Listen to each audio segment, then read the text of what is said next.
Denis Jeanbart évoquait l'absence de projet, de véritables projets chez les Républicains ou au Parti Socialiste, mais on peut aussi se demander ce soir, quel est le projet d'Emmanuel Macron?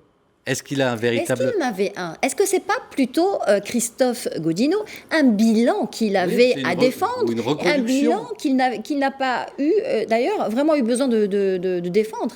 C'est-à-dire qu'il a retardé encore son entrée en campagne, puis il y a eu la guerre en Ukraine. Pour lui, c'était pain béni, si on peut dire. Il apparaissait comme le commandant en chef. On ne change pas de capitaine pendant la bataille. Et puis après, effectivement, comme le disait Denis, il y a eu ces chiffres, ces sondages qui donnaient une percée, une remontée de Marine Le Pen. Là, ça a été l'affolement à l'Élysée.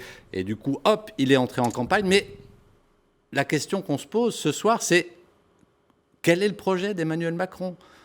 À qui parle-t-il? À qui veut-il parler? Là, ce soir, il lance un appel au rassemblement en disant que toutes les forces se rassemblent pour créer quelque chose de nouveau en France.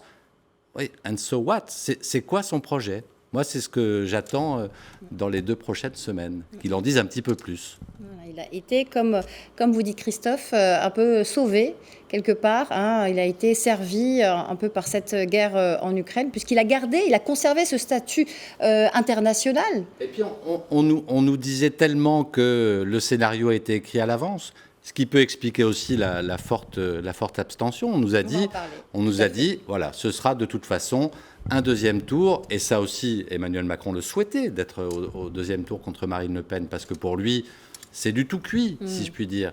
Et ça explique sans doute le phénomène de l'abstention qui pourrait, on attend les chiffres définitifs, qui pourrait atteindre le niveau de 2002.